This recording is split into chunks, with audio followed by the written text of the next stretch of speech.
బూరగా వాడుకోండి, మీ మెల్లనైన స్వరాన్ని వినిపించండి. వినగల చెవులను గ్రహించగలిగే మనస్సును ఆలోచించే ఆలోచన శక్తిని మా అందరికి దయచేయమని అడిగి వేడుకుంటున్నాను. మేము విన్న మీ వాక్యాన్ని మా హృదయంలో భద్రపరుచుకొని ధ్యానించుకొని అయ్యా పాటించుటకు మాకు సహాయాన్ని దయచేయమని అడిగి వేడుకుంటున్నాను. మీ నమ్మదగిన హస్తాలకు మమ్మల్ని మేము అప్పచెప్పుకుంటూ నన్ను నేను తగ్గించుకుంటూ మిమ్మల్ని హెచ్చిస్తూ మిమ్మల్ని గణపరుస్తూ యేసయ్య అతి పరిశుద్ధ నామమున ఈ చిన్న ప్రార్థన అడిగి వేడుకుంటున్నాను నా పరమ తండ్రి, ఆమేన్. మనము మొదటి 4 వచనాలు చూసుకున్నట్లయితే ఆకాశములు దేవుని మహిమను వివరించుచున్నవి, అంతరిక్షము ఆయన చేతి పనిని ప్రచురించుచున్నది, పగటికి పగలు బోధ చేయుచున్నది, రాత్రికి రాత్రి జ్ఞానము తెలుపుచున్నది. ఆకాశములంట, ఆకాశము దావీదు మహారాజు రాసిన ఈ కీర్తన అతను ఆకాశం చూస్తూ ఆకాశంలో సూర్యచంద్ర నక్షత్రాలను చూస్తూ దేవుడు కలుగజేసిన విధానాన్ని చూస్తూ ఎంతో సంతోషిస్తూ ఆయన చెప్తున్నాడు. ఏం చెప్తున్నాడంటే, అయ్యా ఆకాశము నీ మహిమను వివరించుతున్నది. మనిషి నీ మహిమను వివరించలేకపోవచ్చు కానీ ఆకాశము నీ మహిమను వివరించుచున్నది, అంతరిక్షము నీ చేతి పనిని ప్రచురించుచున్నదని చెప్పి కీర్తిస్తున్నాడు. మనుష్యుడు చాలా మంది ఎథిస్ట్ అంటే దేవుణ్ణి నమ్మని మనుషులు చాలా మంది సృష్టిలో ఇవన్నీ కలిగినవి ఒక విస్ఫోటనం వలన కలిగాయి.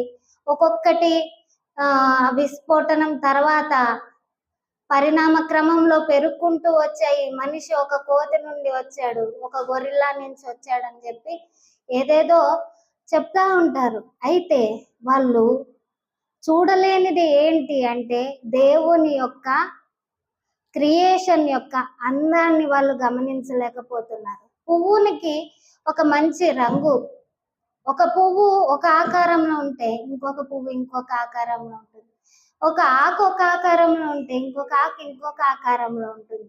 వాటి యొక్క బెనిఫిట్స్ అంటే వాటిలో ఉన్న ఔషధ గుణాలు కూడా ఉంటాయి అన్నమాట.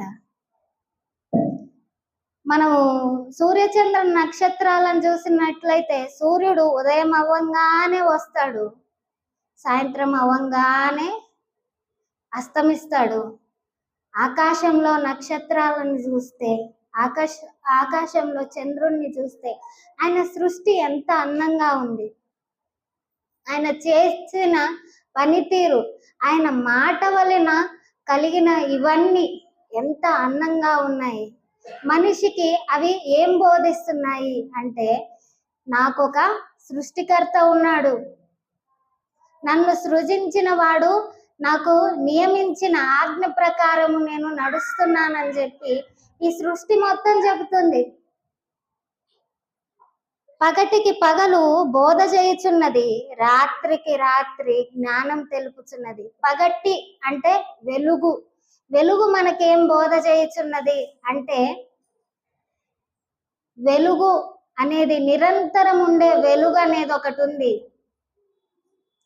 ఆ వెలుగుని మీరు అనుసరిస్తే నిత్యం వెలుగుగా ఉంటారు అని అది తేటపరుస్తుంది. ఆ వెలుగు ఎవరు అంటే, ఆయన తన మాటల్లోనే ఏం చెప్పాడంటే, నేను ఈ లోకానికి వెలుగై ఉన్నానని చెప్పాడు. ఆ తర్వాత ఏం చెప్పాడు అంటే, మీరు ఈ లోకానికి వెలుగై ఉన్నారు అని చెప్తాడు. ఎందు నిమిత్తం ఈ మాట చెప్తాడు అంటే, ఆయనను అనుసరించిన వాళ్ళు చీకటిలో ఉండక మరణ ఛాయల్లో నుండి దాటిపోయి వెలుగును వాళ్ళు అనుసరిస్తున్నారు, వెలుగులో వాళ్ళు జీవిస్తున్నారు. ఈ పగలు మనకేం బోధిస్తుంది అంటే, దేవుడు తేజోమయుడు, ఆయన నుండి మరుగైనది ఏదియూ లేదు. వెలుగు రాగానే చీకటి అనేది పోతుంది, పారదోలబడుతుంది అని చెప్తుంది. రాత్రికి రాత్రి జ్ఞానం తెలుపుచున్నది. రాత్రికి రాత్రి ఏం జ్ఞానం తెలుపుతుంది అంటే అంధకారం అనేది ఒకటి ఉంది. ఆ అంధకారాన్ని అనుసరించిన ప్రతి మనుష్యుడు అంధకారంలో మగ్గిపోయి నిరంతరము అంధకారానికి వారసునిగా ఉంటాడు అని చెప్పి ఇది బోధిస్తుంది. అందులో ఉన్న చంద్ర నక్షత్రాలు ఏం తెలుపుతున్నాయి అంటే ప్రతి ఒక్కటి అవి వెలుగిస్తూ ఆ చీకటిలో కూడా మనము చూడగలిగే ఒక ఆశాకిరణం లాగా చంద్రుడు కానీ నక్షత్రాలు కానీ ఉన్నాయి. అదే నక్షత్రాలు మరియు చంద్రుడు లేకపోతే ఈ సృష్టి ఎంత శూన్యంగా ఉంటుంది, రాత్రి ఎంత శూన్యంగా ఉంటుంది. ఒక్కసారి ఆలోచిద్దాం. చంద్ర నక్షత్రాలు లేకపోతే ఆ అంధకారాన్ని మనుష్యుడు భరించగలడా? పక్కన ఉన్న మనుష్యుణ్ణి కనుగొనగలడా? అతని దారిని కనుగొనగలడా? రాత్రికి రాత్రి ఏం బోధిస్తుంది మనకి అంటే అంధకారం అనేది ఉంది. అంధకారం నుండి నువ్వు తప్పించుకోవాలంటే తేజో నక్షత్రం వేకువ చుక్కైన క్రీస్తుని వెంబడించాలి. ఆయన వేకువ చుక్కై ఉన్నాడని చెప్పి పరిశుద్ధ లేఖనాలు తేటపరుస్తున్నాయి. జ్ఞానులు ఎవరిని అనుసరించారు అంటే ముగ్గురు జ్ఞానులు క్రీస్తుని కనుగొనడానికి ఒక నక్షత్రాన్ని అనుసరించారు. క్రీస్తు మార్గాన్ని అనుసరించిన వాళ్ళు ప్రతి ఒక్కరూ నక్షత్రం వలె ప్రకాశిస్తారు, నిరంతరం వారు ప్రకాశిస్తారని చెప్పి పరిశుద్ధ లేఖనాలు తేటపరుస్తున్నాయి. ఈరోజు మన జీవితంలో ఉన్న అంధకారాన్ని, పగటిని అంటే వెలుగును ఆయన వెలుగు చీకటిలు ప్రత్యేకపరిచినట్లే మన జీవితంలో ఉన్న పాపాన్నిటిని తీసివేసి ఆయన మన జీవితానికి వెలుగుగా ఆశాకిరణంగా ఉన్నాడని చెప్పి ఈ యొక్క సృష్టి ఆయన గురించి బోధిస్తుంది. వాటికి భాష లేదు, మాటలు లేవు, వాటి స్వరము వినబడదు. మనుష్యునికి ఉన్నట్టు వాటికి భాష లేదు, అవి మాట్లాడలేవు. కాకపోతే వాటికి నియమించిన ఆజ్ఞ ప్రకారము అవి అనుసరిస్తూ దేవుని మాటకు లోబడుతూ ఈ సృష్టి మొత్తం నడుస్తుంది కనుక అది దేవుని గురించి సాక్ష్యం ఏం చెప్తుందంటే నాకు ప్రభువు ఉన్నాడు, ఆ ప్రభువుకి నేను లోబడుతున్నాను అని చెప్పి అది సాక్ష్యం ఇస్తుంది. వాటి కొలనూలు భూమి అందంతట వ్యాపించి ఉన్నది. లోక దిగంతముల వరకు వాటి ప్రకటనలు బయలు వెళ్తున్నవి. మొత్తం లోకమంతటా వాటి యొక్క ప్రకటన అనేది బయలు వెళ్తున్నది. సృష్టికర్తను గురించి సాక్ష్యం ఇస్తుంది. వాటిలో ఆయన సూర్యునికి గుడారం వేసెను. ఆకాశం అంట సూర్యునికి ఒక టెంట్ లాగా ఉందంట. అది ఎట్లా వస్తుందంట, అంతఃపురంలో నుండి బయలువెళ్ళు పెండ్లి కుమారుని వలె ఉన్నాడంట సూర్యుడు. ఆ సూర్యుడికి మరుగైనది ఏదీ లేదు అని చెప్పి ఇక్కడ సూర్యుడు నుల్లసించబడినట్లు తన పదమునందు నుల్లసించుచున్నాడు.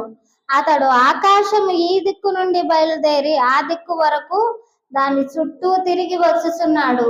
అతని వేడిమికి మరుగైనది ఏదీ లేదు. ఇక్కడ సూర్యుడు ఇద్దరితో పోల్చబడ్డాడు. ఒక పెండ్లి కుమారుని వల్ల పోల్చబడ్డాడు. ఎందుకు అంటే పెండ్లి కుమారుడు అందంగా తన యొక్క వధువు కొరకై ఎలాగో సిద్ధపడతాడో అలాగో సిద్ధపడి అందంగా ఉన్న సూర్యుడు ఉదయిస్తున్నాడంట. సూర్యుని చూడాలనే ఆశ ప్రతి ఒక్కరికి ఉంటుంది, కాకపోతే దాని యొక్క వేడికి తట్టుకోలేము. ఇక్కడ తర్వాత శూరుడి యొక్క పరాక్రమాన్ని మనం ఎట్లా ఎదుర్కోలేమో అటువంటి వేడిని కలిగి ఉన్నాడంట. అందంగా ఉన్నాడు, అదే విధంగా బలము కలిగి ఉన్నాడు.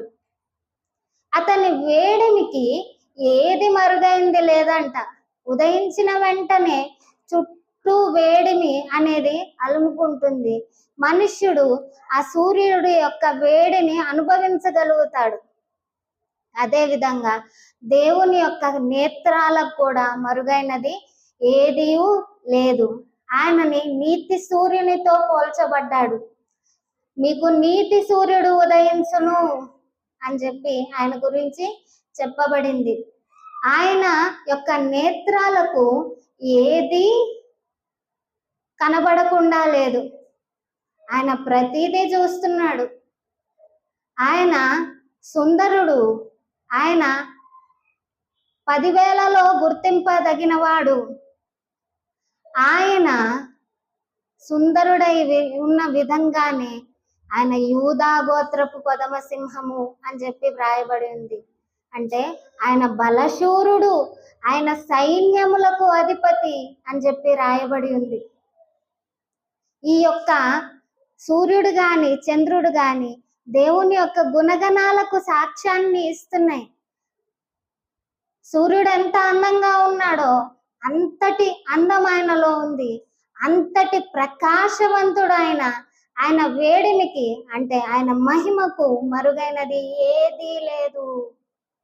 మనుష్యుడు దేని నుండి తప్పించుకోలేడు, దేవుని నుండి అస్సలు తప్పించుకోలేడు అని చెప్పి ఇది సాక్ష్యం ఇస్తుంది.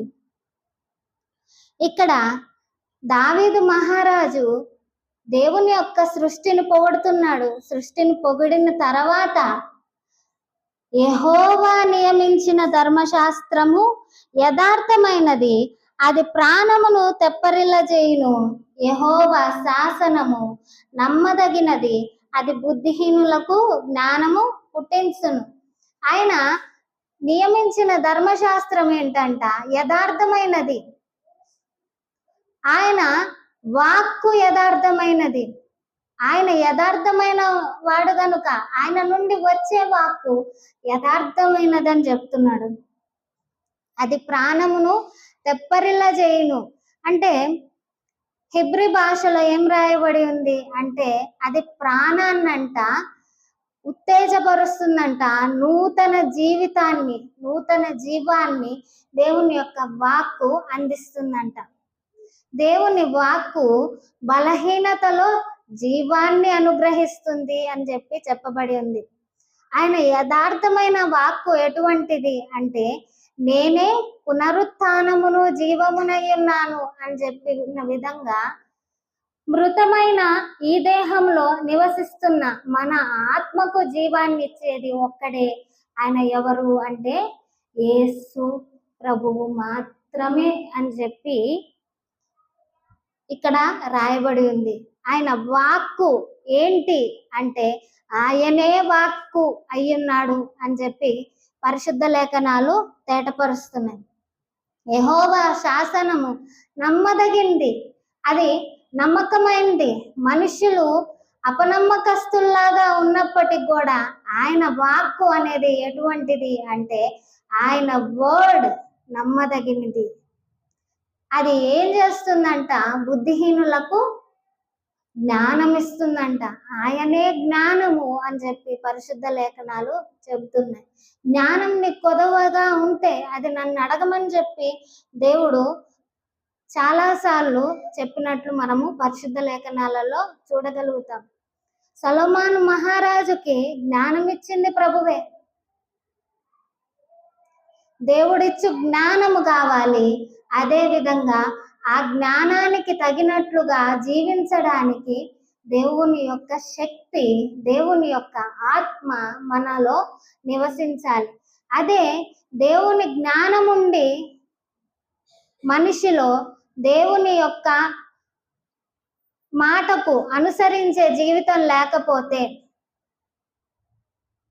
మనం ఏమైపోతాము అంటే సొలొమోను మహారాజు ఏ విధంగా తన జ్ఞానాన్ని వర్ధపరుచుకున్నాడో, ఏ విధంగా దేవునికి దూరం అయిపోయాడో ఆ విధంగా మనం కూడా దూరం అయిపోతాం.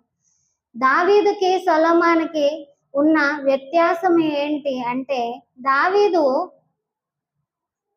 మంచి జ్ఞానం కలిగిన వ్యక్తే, అదే విధంగా మంచి ధనవంతుడే. సొలొమోన్ మహారాజు ధనవంతుడే, జ్ఞానవంతుడు, అందరికన్నా జ్ఞానవంతుడు. కాకపోతే దేవుని మాటకు అనుసరించి, దేవుని మాటకు విధేయత చూపించి జీవించిన జీవితం దావీదుది గనుక దావీదు హృదయానుసారుడు అని గుర్తుండిపోయాడు.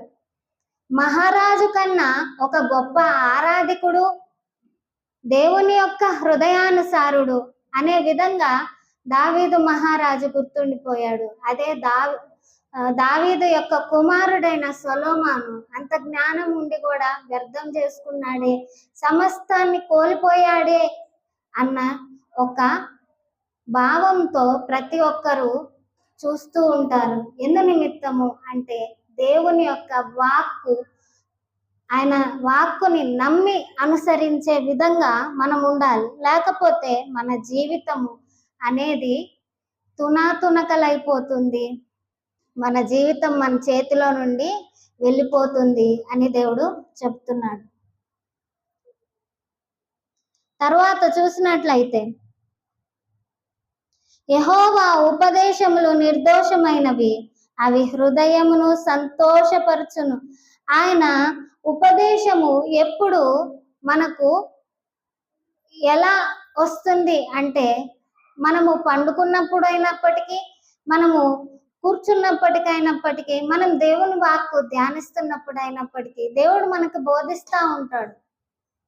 ఆయన ఉపదేశం అంట నిర్దోషమైనది, అది ఎవరికి కీడు చేసేది కాదు, అది మేలు చేసేది, ప్రతి ఒక్కరిని మేలుకరంగా మార్చేది, ప్రతి జీవితాన్ని తీర్చిదిద్దేది దేవుని యొక్క ఉపదేశము, దేవుని యొక్క మాట అని కీర్తనకారుడు చెబుతున్నాడు. అవి హృదయాన్ని సంతోషపరుస్తుందంట.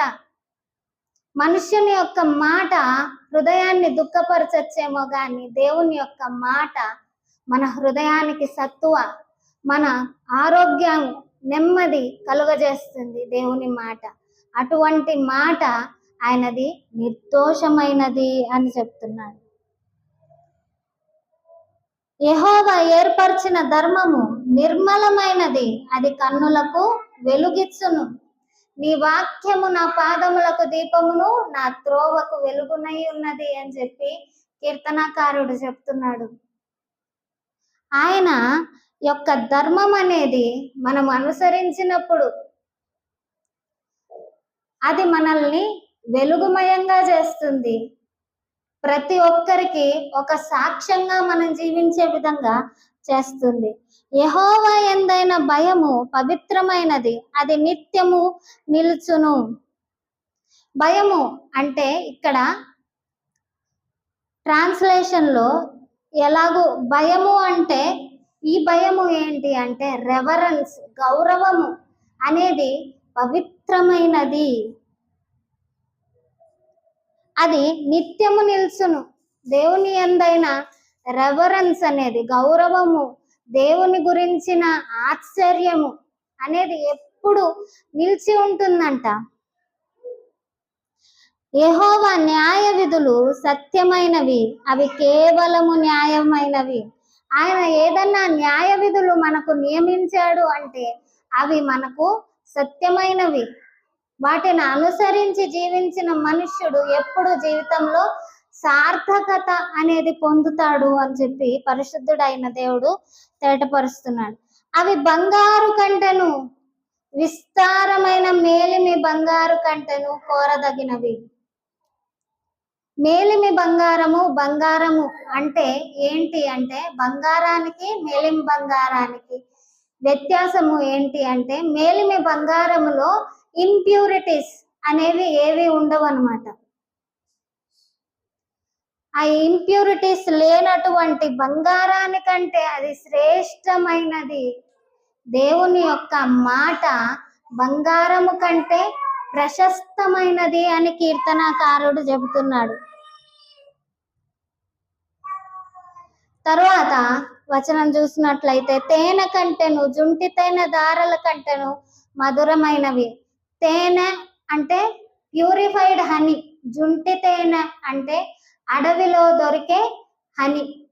అది ఎలా అంటే హనీ కోంబ్, తేనె పట్టు అంటారు కదా, దాన్ని అంటారు జుంటె తేనె. దానికి చాలా మెడిసినల్ వాల్యూస్ ఉంటాయి తేనెకు. Anti bacterial, anti fungal properties ఉంటాయి అన్నమాట. అటువంటి గుణము కలిగింది ఎవరిది అంటే దేవుని యొక్క వాక్యము. అది నోటికి మధురమైనదంట. తరువాత మనం చూసినట్లయితే వాటి వలన నీ సేవకుడు హెచ్చరిక నొందును. ఈ యొక్క దేవుని వాక్యం వలన ఏం జరుగుతుంది అంటే దేవుని యొక్క సేవకుడు, దేవుని సేవకుడు అంటే దేవుణ్ణి అనుసరించి దేవుని మాటకు విధేయత చూపించే ప్రతి మనిషికి అది హెచ్చరికనిస్తుందంట. చాలాసార్లు మనము త్రోవ తప్పిపోతూ ఉంటాం. చాలా మార్లు మనకు తెలియనివి విషయాలు అనేకము జరుగుతూ ఉంటాయి. వాటిని గురించి హెచ్చరిక ఏది ఇస్తుంది అంటే దేవుని యొక్క వాక్యము మనల్ని ఎల్లవేళలా హెచ్చరిస్తుంది. వాటిని గైకొనుట వలన గొప్ప లాభము కలుగును. బంగారం కన్నా, మేలిం బంగారం కన్నా, దేనికైనా ప్రశస్తమైన వాటికన్నిటికన్నా నీ వాక్యాన్ని నేను వెంబడిస్తే నాకు గొప్ప లాభం అనేది కలుగుతుంది. లోకంలోని ధనము దానితో సమానం కాదు ప్రభువా. నీ వాక్యము అనేది నేను అనుసరించినప్పుడు నాకు గొప్ప లాభం కలుగుతుంది. ఇహ పరమైనను పరలోక సంబంధమైనను దేవుని యొక్క వాక్యము అనుసరించిన ప్రతి మనుష్యుడు త్రోవ తప్పకుండా నీతి మార్గములో నడుస్తాడు. దేవునికి వినయ విధేయతలు కలిగి ఆయన యొక్క మాటను అంగీకరించి ఒక సాక్షి వలె జీవిస్తాడు. అప్పుడు ఎట్లాగూ జీవిస్తాడు అంట, నక్షత్రం వల్లే అనేకులకు త్రోవ చూపే వాడిగా జీవిస్తాడంట. అనేకులను దేవుని యొద్దకు రక్షించేవాడిగా బతుకుతాడంట. తర్వాత ఆయన యొద్దకు, ఆయన పరలోక రాజ్యం చేరి నిత్యం నక్షత్రం వలె తేజరిల్లుతాడంట. ఆ యొక్క వెలుగునకు అంతము లేదు. ఆ వెలుగు ఎక్కడి నుండి వస్తుంది అంటే నీతి సూర్యుని నుండి వస్తుంది అని చెప్పి వాక్యం తేటపరుస్తుంది. తర్వాత కీర్తనకారుడు ఏం చెప్తున్నాడంటే తన పొరపాటును కనుగొనగలవాడెవడు? మనుష్యుడు తన పొరపాటును కనుగొనలేడు. ఎంతవరకు అంటే పరిశుద్ధాత్మ దేవుడు ఒప్పించేంత వరకు. అందుకు చెప్తున్నాడు ఏంటంటే నేను రహస్యముగా చేసిన తప్పులు క్షమించి నన్ను నిర్దోషినిగా తీర్చుము. రహస్యముగా అంటే అతనికి తెలియకుండా చేసిన తప్పులైనప్పటికీ, మనుష్యులకు తెలియకుండా తన హృదయంలో తలంచుకున్న తప్పులైనప్పటికీ, కార్యరూపంగా దాల్చకుండా హృదయంలో తలుచుకున్న తప్పులైనప్పటికీ కూడా అవి తప్పులుగా ఎంచే దేవుడు. ఆ తప్పులైనప్పటికీ నన్ను క్షమించమని చెప్పి అడుగుతున్నాడు. నా పొరపాటును నేను కనుగొనలేను కానీ నీ ఆత్మ నాకు బోధిస్తుంది. నీ ఆత్మ వలన నేను బోధింపబడి వాటినన్నిటినీ నేను నీ ముందర పెట్టి క్షమాపణ కోరుకుంటున్నాను. నన్ను నిర్దోషినిగా తీర్చమని చెప్పి అడుగుతున్నాడు. దురభిమాన పాపములో పడకుండా నీ సేవకుని ఆపుము, వాటిని నన్ను ఏలనీయకుము. దురభిమాన పాపము ఏంటి అంటే గర్వాంధకారముతో మనుష్యులు చేసే పాపం నుండి నన్ను తప్పించమని చెప్పి దావీదు ఇక్కడ చెబుతున్నాడు. అనేక సార్లు గర్వానికి లోనవుతాం. గర్వము అనేది ఎటువంటిది అంటే మనుష్యుని పాతాళంలోకి పడేసే అంతది. అటువంటి గర్వాన్ని నా యొద్దకు చేరనీయొద్దు, నన్ను దాన్ని ఏలనీయొద్దు, ఆ పాపంలో నన్ను బతకనివ్వద్దు అని చెప్పి దావీదు మొరపెట్టుకుంటున్నాడు. అప్పుడు నేను యథార్థవంతుడనై అధిక ద్రోహము చేయకుండా నిందారహితుడనగుదును. అధిక ద్రోహము అంటే ముందే మనుష్యుడు దేవుని నుండి తప్పిపోయాడు. మనుష్యునిలో పాప స్వభావం అనేది పుట్టుకతోనే ఉంది. ఆ పుట్టుకతోనే ఉన్న స్వభావాన్ని దేవా నువ్వు గాని తేటపరిచి నాలో ఉన్న లోపాలను సరిదిద్దితే నేను యథార్థవంతుడనవుతాను. అప్పుడు నేను నీకు అధిక ద్రోహం చేయకుండా ఉంటాను అని చెప్పి చెబుతున్నాడు. అప్పుడు నీవు నా పాపాలను తుడిస్తేనే నేను నిందారహితుడనగుదును అని చెప్పి దావీదు చెప్తున్నాడు. చివరి మాట చూసినట్లయితే యెహోవా నా ఆశ్రయదుర్గమ. ఆశ్రయదుర్గమ అన్న మాటకు అక్కడ ఏం వాడబడిందంటే రాక్. ఆ రాక్ అనేది ఎటువంటిది అంటే స్థిరంగా ఉండేది, కదలనివ్వకుండా. ఒక మనిషి ఒక కొండపైన నించుంటే ఎట్లాగో కదలకుండా ఉంటాడో అటువలే దేవుడు కొండ వలె నిలబడేటట్టు మనల్ని చేస్తాడంట. నా విమోచకుడా. ఇక్కడ విమోచకుడా అంటే ఏంటి అంటే కిన్స్మన్ రిడీమర్. కిన్స్మన్ రిడీమర్ అంటే తన యొక్క అప్పుతో అతను బాధపడుతూ స్లేవ్ కింద, ఒక బానిస కింద తీసుకొని పోయినప్పుడు అతన్ని విడిపించారనుకోండి ఎవరన్నా, అతని బంధువు ఆ డబ్బులు ఆ వెల చెల్లించి అతన్ని కిన్స్మన్ రిడీమర్ అంటారు. బోయాజు రూతును విడిపించాడు చూడండి, ఆ విధంగా దాన్ని కిన్స్మన్ రిడీమర్ అంటారనమాట. దేవుడు మనల్ని పాపము నుండి విడిపించాడు, పాపానికి వెల ఆయన చెల్లించాడు. మనల్ని ఆయన విమోచన క్రయధనముగా ఆయన వెచ్చింపబడి ఆయన రక్తాన్ని చెల్లించి మనకు కలిగిన శిక్షనంతటిని ఆయన మోసాడు కనుక ఇక్కడ ఆయన్ను కిన్స్మన్ రిడీమర్గా చూస్తున్నాడు. విమోచకుడా, నా ఆశ్రయ దుర్గమ, నా విమోచకుడా. నా నోటి మాటలను, నా నోటి నుండి వచ్చే ప్రతి మాట జిహ్వా ఫలము అర్పించమని చెప్పి రాయబడి ఉంది. జిహ్వా ఫలము అర్పించే నోటి నుండే మనుష్యుడు ఏం చేస్తాడు అంటే తన సహోదరుని దూషిస్తాడు, తన సహోదరునికి శాపవచనాలు పెడతాడు. సహోదరుడు అంటే మన యొక్క పక్కన ఉన్న వాళ్ళే కాదు, మన రక్త సంబంధికులే కాదు, క్రీస్తు సృష్టించిన ప్రతి మనుష్యుడు మన సహోదరుడు. యూదుల యొక్క ఆచార ప్రకారం ఏంటంటే యూదా మతంలో ఉన్న వాళ్ళే వాళ్ళ యొక్క సహోదరులు. రోమన్లు, ఆ తర్వాత మిగతా వాళ్ళందరూ, మిగతా కులాలు అంటారా, కులాలు అనరేమో కానీ మిగతా దేశాలకు చెందిన వాళ్ళంతా ఏంటి అంటే వాళ్ళు ఒక పురుగులాగా చూస్తారనమాట.